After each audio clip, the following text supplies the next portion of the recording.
We are all infinite beings in a temporary human experience.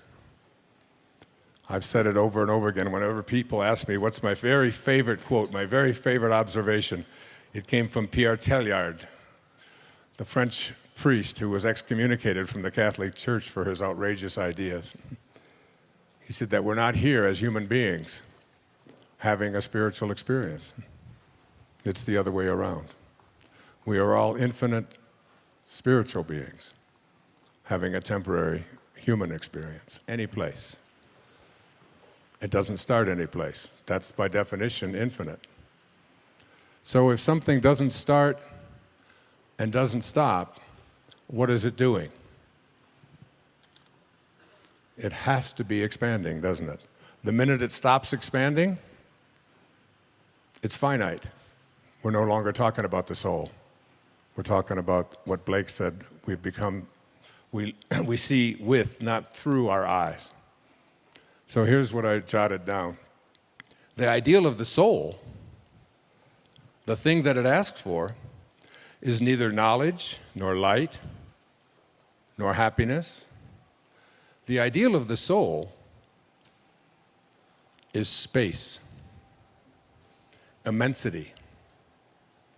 The one thing it needs, more than anything else, is to be free to expand and to reach out and to embrace the infinite.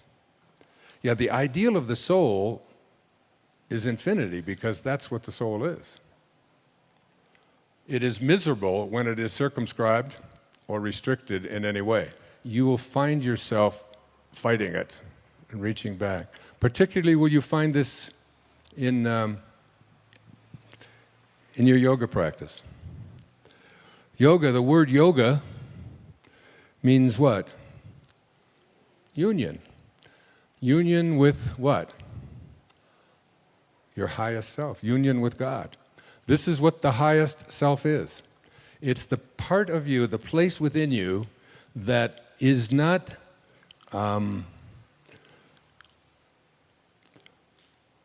worshiping God.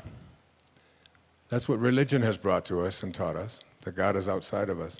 It's the part and the place within you that knows that at your highest level, you are God, each and every one of us.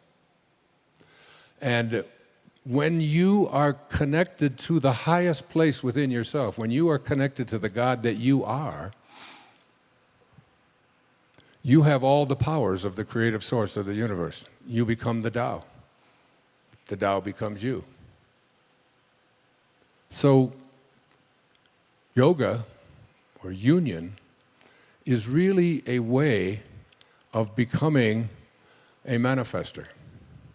Now, in order to become a manifester, someone who was able to attract and place into their lives what they place their attention on, there are certain,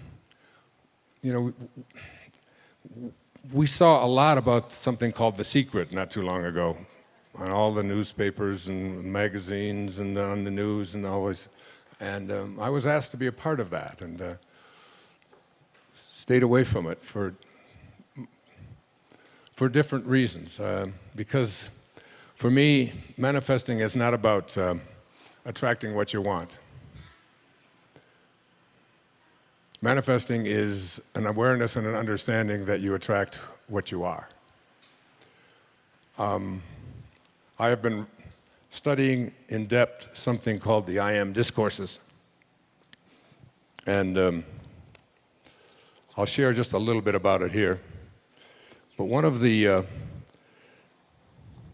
my very favorite quotes, this is from Unveiled Mysteries, says, "The attitude of one person who wishes to work in conscious cooperation with the ascended host, with God, should not be, I wish I could go to them for instruction and pray to God or the source, that from which we all originated." T.S. Eliot said, "We shall not cease from exploration.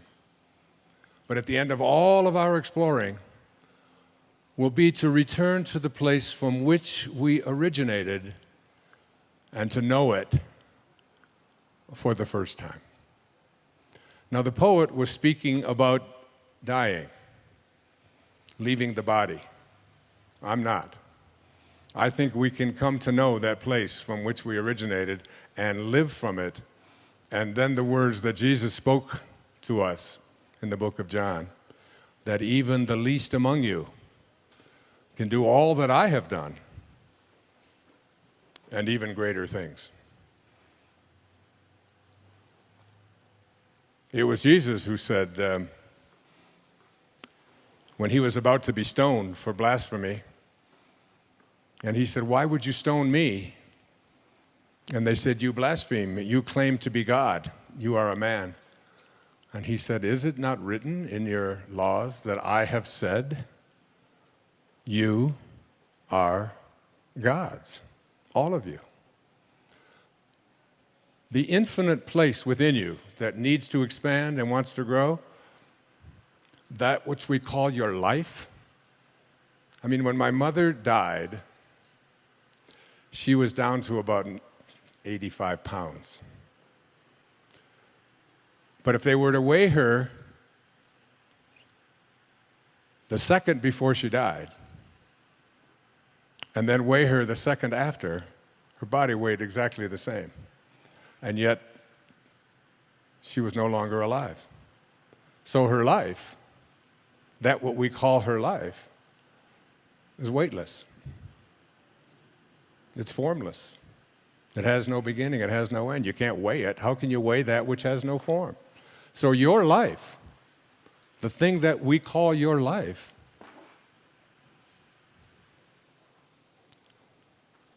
is God. That's what you are. That's what every single one of us is.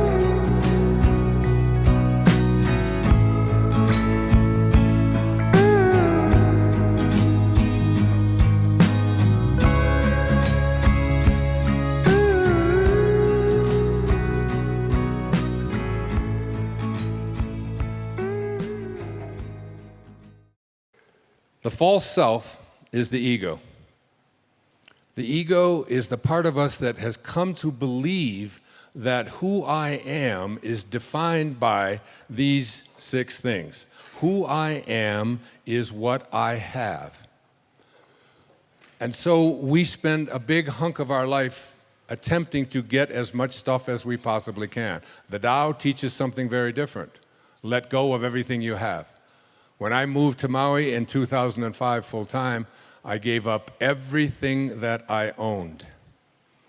Everything. 20,000 books, all of my photographs, records of every description, furniture, all the things in the house. All my clothing, shoes, it was all donated to people who lived on underneath a bypass in Florida. And let go of all of it. So the ego teaches us you are what you have. The Tao teaches us let go of everything that you have. Do less and accomplish more. One of Lao Tzu's most famous observations was, I do nothing and leave nothing undone. The second thing that the ego teaches us is that who I am is not only what I have, but who I am is what I do, what I accomplish. And so we spend a big hunk of our lives believing that the way that we become, quote, successful, happy, fulfilled, self-actualized, whatever it might be, is on the basis of what I accomplish, what my resume looks like, how many promotions I get. And so we send our children off to school and we ask them to learn to identify themselves on how much they get and what they accomplish. Your grades become more important than what it is that you are studying. What you own, what clothes you wear, what labels you have, and so on. And we become obsessed with this kind of absurdity. And this is the false self at work. The third thing that the ego teaches us is that I am what other people think of me. I am my reputation. So becoming obsessed with our reviews, what people think of us, other people's opinions, getting the approval of others, We talk about peer group approval needs and so on. I have 8 children that aren't concerned about those things. They were never raised with that kind of a mentality. The whole idea of trying to please other people was something that they consistently heard from their mother and myself, that this isn't important to us. We're not attached to that. And this kind of an attachment. So the Tao teaches us that what you think of me is none of my business. What the ego teaches us is that what you think of me is the most important thing that I have, and so I'll do whatever it is that I need to do in order to get you to agree with me, to like me, to approve of me, and so on. The fourth thing that the ego teaches us, this false self, is that who I am is separate from everyone else. And so we are raised in this world of the false self, which teaches us that we have to be in competition with everyone else. We have to defeat someone else. Being number one is the most important thing, and you see people doing this all the time at football games and and you'll see it when the Olympics come up, that the gold medal is more important than anything else, and you'll see people weeping and sobbing over this idea that I have to be better than somebody else in order to be fulfilled in my life. The fifth thing that the ego teaches us is that I am separate not only from everybody else, but that I am separate from what's missing in my life. The Tao teaches us that there is no place that God is not. If there is no place that God is not, then God must be in you. And if there is no place that God is not, then God must also be in all that I perceive to be missing from my life. And therefore, in order to become a manifester and to attract into my life what I want, I simply have to realign myself. I have to rejoin. I have to yoga myself to God. And the most egregious error of the ego is a belief system that says that who I am is separate from God, that God is something outside of me. We have not been raised to understand and believe that at our basic core, what Lao Tzu called our original nature, what we are is love. And all we have to do is be that and live that. There was a great Indian poet. His name was Rabindranath Tagore. And he received the Nobel Prize for Literature in 1913 for a collection of poetry called the Gitanjali. And in that poem, that long poem, 90-some verses, one of those verses says this. He's speaking of the ego. He said, I went out alone on my way to my tryst. But who is this me in the dark? I step aside to avoid his presence, but I escape him not. He makes the dust rise from the earth with his swagger. He adds his loud voice to every word I utter. He is my own little self, my Lord. He knows no shame, but I am ashamed to come to thy door in his company. That's a great poet. And that's a great piece of truth. That in order to get to this place, I speak about, that Maslow spoke to me about and trained me to think about, called self-actualization, is that we have to stop evaluating who we are on the basis of those ego identifiers, and instead begin to see ourselves as divine love, as pieces of God. The Native Americans used to say that no tree has branches so foolish as to fight among themselves. And look at us. Look at what happened just down the road from here in Colorado a few days ago. What is it about us that we have to create instruments of death in order to feel good about ourselves? What is it about us that we have to destroy each other and be in competition with each other and even create things called weapons? It's why Lao Tzu left the place where he left in ancient China at the time of the Warring States. And a big part of the Tao, something like 31 verses out of the 81 verses, speak to the absurdity of having weapons and killing each other. He said that every death in battle should not be celebrated, but should be mourned, because it gives evidence that we have not reached this place and understand what T.S. Eliot was speaking, this place from which we originated, this place to which we shall return.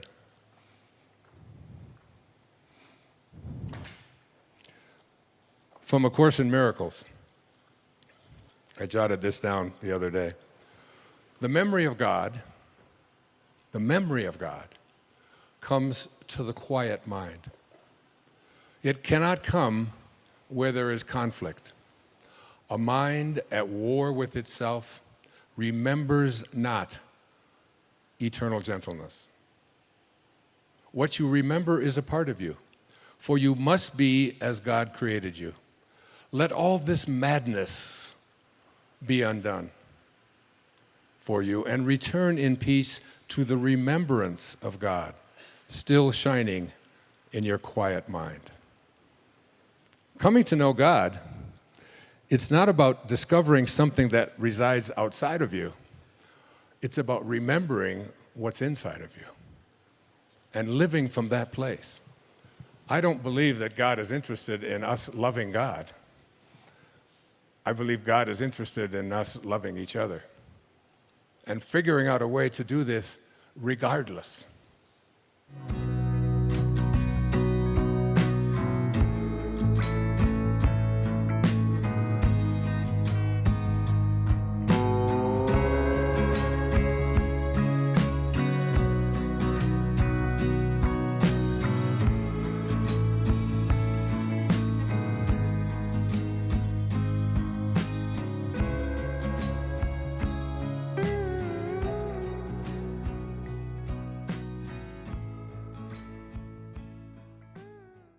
You're not here to accomplish anything. You're not here to be better than anybody else. You're not here to win.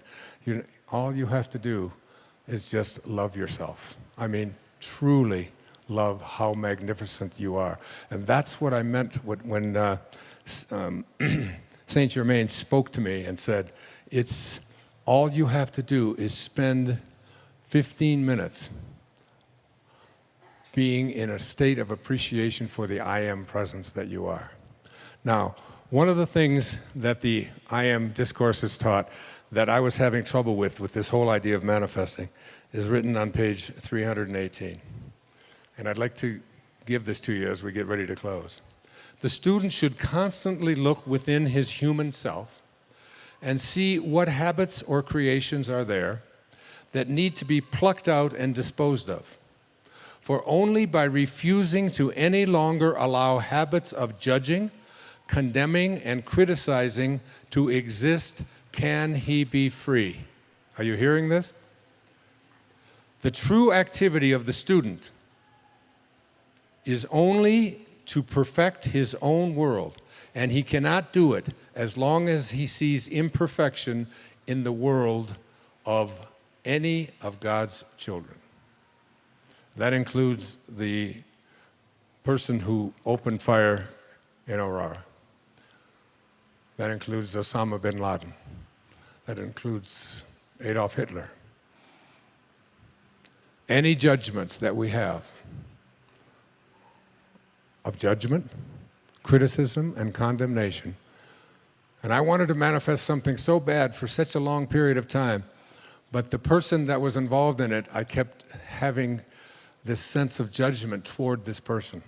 And it wasn't until I was able to say, I accept you for what you are. It's what led me to my father's grave in 1974.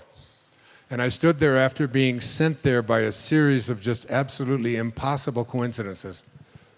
I stood there on his grave after being filled with rage and hatred and anger and bitterness towards this man who would walk out on my mother and her 3 young boys. I was the youngest. And I finally found out about his death, that he had been dead 10 years, but I went to his grave in 1974 on August the 30th. And as I walked away from his grave, because I really went there to piss on his grave, I was so just filled with rage in him. And as I walked back to the rent-a-car, something called me back, and I went and stood there looking at this plate on the ground that said Melvin Lyle Dyer, 1914 to 1964. And something came over me. In fact, we've made a film about it, another film called My Greatest Teacher. And I was able to say to my father, from this moment on, I send you love. Who am I to judge you and condemn you? You did what you knew how to do, given the conditions of your life. And I accept you for it. Mark Twain once said that forgiveness is the fragrance that the violet sheds on the heel that has crushed it. On the heel that has crushed it. Enjoy it. My greatest teacher. Who was my greatest teacher? After that, my entire life changed. I stopped drinking. I started exercising.